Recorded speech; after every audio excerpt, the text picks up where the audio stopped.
الرحمن الرحیم السلام علیکم ورحمۃ اللہ وبرکاتہ۔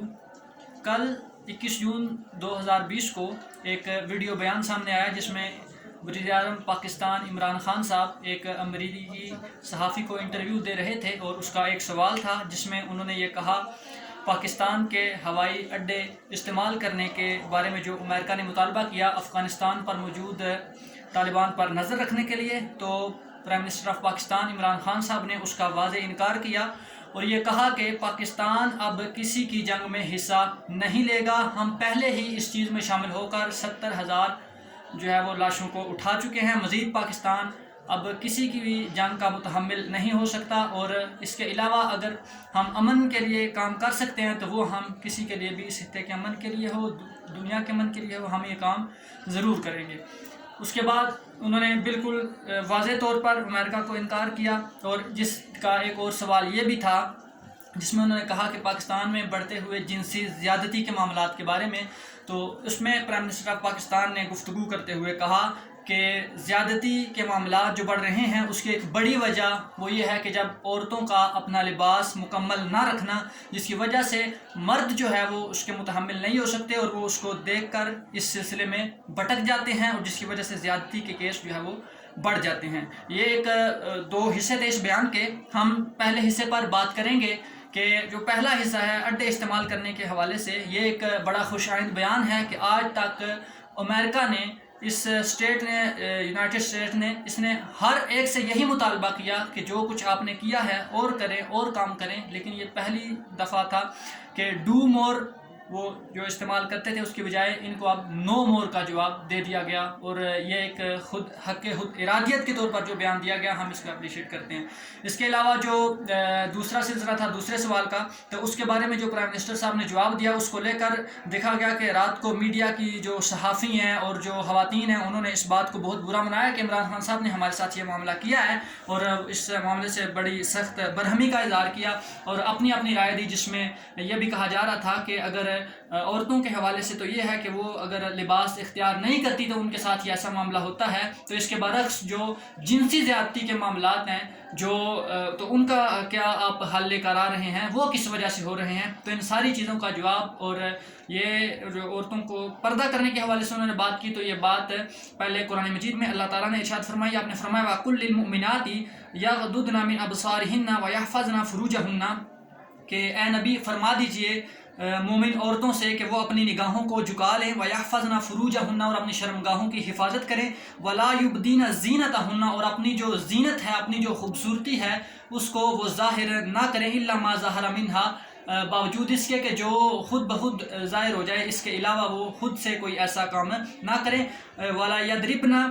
بِخُمُرِهِنَّ عَلَى جُيُوبِهِنَّ اور وہ اپنے جو دوپٹے ہیں ان کو اپنے سینوں پر ڈال لیں۔ یہ آیت آگے مسلسل اسی مضمون کے ساتھ چلتی ہے جس میں اللہ تعالیٰ نے بڑی سختی کے ساتھ عورت کو مکمل طور پر باپردہ رہنے کا حکم دیا ہے، اور اس کے علاوہ جو مرد کی بات آئی تو وہاں اللہ تعالیٰ نے ارشاد فرمایا قُلْ لِلْمُؤْمِنِينَ يَغُضُّوا مِنْ أَبْصَارِهِمْ وَيَحْفَظُوا فُرُوجَهُمْ ذَلِكَ أَزْكَىٰ لَهُمْ فرمایا کہ مومنین مردوں کو فرما دیجئے کہ وہ بھی اپنی نگاہوں کو جھکا لیں، اپنی شرمگاہوں کی حفاظت کریں، یہ بہت بڑی پاکیزگی ہے ان کے لیے، بے شک اللہ اس سب کو جانتا ہے جو وہ کرتے ہیں۔ اس آیت میں اللہ تعالیٰ نے مومن مردوں کو نگاہیں نیچے رکھنے کا حکم دیا اور مومن عورتوں کو پردہ کرنے کا مکمل حکم دیا، جس سے یہ پتہ چلتا ہے کہ مومن مردوں کی جو ذمہ داری ہے وہ نگاہوں کو نیچا رکھنا ہے اور عورتوں کا جو ہے وہ مکمل طور پر پردہ کرنا ہے، جس لحاظ سے پرائم منسٹر آف پاکستان کی بات قطعی طور پر غلط نہیں ہے۔ اگر آپ اس کی اس بات سے برا مناتے ہیں، ان کی بات کو غلط کہتے ہیں، تو آپ سراسر جو ہے وہ قرآن کی بات کے خلاف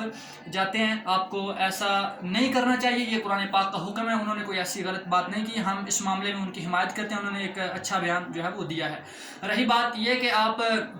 اس کو اس مضمون سے لینے جا رہے ہیں کہ میں نے دیکھا کہ ایک تبصرے میں یہ کہا گیا کہ جنگل میں بھی لوگ رہتے ہیں، وہاں پر تو لباس نہیں ہوتا، اور ایسی مخلوقیں اور قومیں ہیں تو وہاں پر ان کے لیے گزارش ہے کہ اگر وہ جنگل میں ایسا رہتے ہیں تو وہاں پر ماں بہن بیٹی اور انسانیت کا سلوک نہیں ہوتا، وہاں پر ایک جانوروں کا سا سلسلہ ہے، کسی کو تمیز نہیں ہے ماں بہن بیٹی اور بہو میں، اور سارے معاملات جو ہے وہ ایسے ہی چل رہے ہیں۔ اور اس کے علاوہ جنگل کے معاملات سے اللہ تعالیٰ نے ہمیں یہ بڑا خوبصورت نظام دیا ہے جس میں ہم اپنی زندگی کو بسر کر رہے ہیں۔ اس کے علاوہ اس کے بعد انہوں نے جو ہے وہ زیادتی کے ریشو کے اعتبار سے بات کی کہ پاکستان میں 49% ریشو جو ہے وہ ہے ان عورتوں کا جن کے ساتھ زیادتی کی جاتی ہے، اور اس کے مقابلے میں بڑھ کر 51% جو ہے وہ ریشو ہے جنسی زیادتیوں کا۔ تو کیا یہ زیادتیاں بھی عورتوں کی وجہ سے ہوتی ہیں؟ اس پر بات کرتے ہوئے ہم یہی کہیں گے کہ دیکھیں، یہ جو سلسلہ ہے شہوت کا جو انسان کے اندر موجود ہے، یہ بیسیکلی اللہ تعالیٰ نے مرد کے اندر اور عورت کے اندر یہ مرد و عورت کے لیے رکھی ہے۔ تو جب اسی کو دیکھتے ہوئے آپ غلط طور پر استعمال کریں گے تو اس سے پھر جب آپ عورتیں اس طرح کے بے حیائی کے ساتھ اور فیشن کے ساتھ اور پردہ نہ کر کے نکلیں گی تو ان کو دیکھ کر وہ لوگ جو اس نکاح کی اہلیت نہیں رکھتے اور ایسے معاملات میں مصروف نہیں رہتے تو پھر وہ گناہوں کی طرف جاتے ہیں، اور ہم جنس پرستی کا سلسلہ جو ہے وہ وہاں پر سے شروع ہو جاتا ہے۔ اس کے علاوہ آپ اس کو صرف مردانہ ہومو سیکسولیٹی کے نام سے نہیں جان سکتے، بلکہ اس کی دو شکیں ہیں۔ ایک تو یہ ہے کہ دوسری جو عورتوں کے اندر وومن ہومو سیکسولیٹی جو ہے وہ بھی پائی جاتی ہے۔ تو آیا پھر بندہ پوچھے کہ عورتوں کے اندر یہ بیماری کہاں سے آئی؟ تو بیسک اس کی وجہ یہی ہے کہ اس بے حیائی کے بڑھتے ہوئے مناظر کی وجہ سے لوگوں کے اندر جب شہوت پائی جاتی ہے تو قابو نہ رہتے ہوئے وہ ایسے معاملات کرتے ہیں۔ لیکن مرد اس ذمہ داری سے فارغ بالکل نہیں ہوں گے، ان کو لازم ہے کہ اگر ایسا ماحول ہے بھی تو اپنی نگاہوں کو جھکا کر رکھیں اور انہیں اسلام کے احکامات پر عمل کریں۔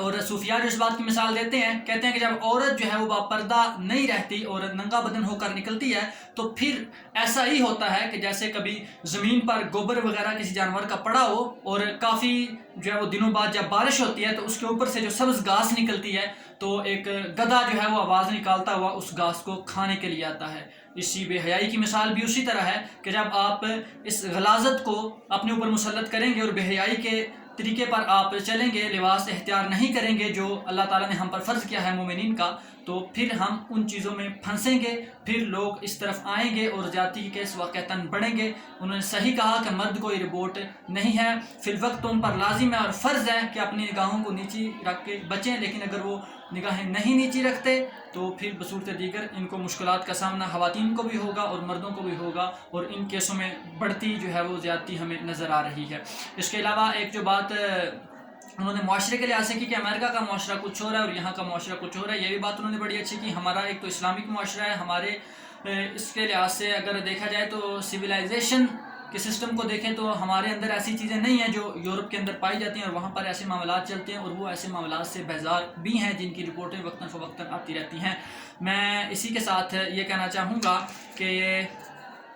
اللہ تعالیٰ کی ذات نے ہمیں مسلمان پیدا کیا تو ہمیں اس کے احکامات کی پیروی کرنی چاہیے، اور اس جو بات انہوں نے کی ہے اس میں نہ عورت کی بے عزتی ہے اور نہ ہی مرد کی بے عزتی ہے۔ ہمیں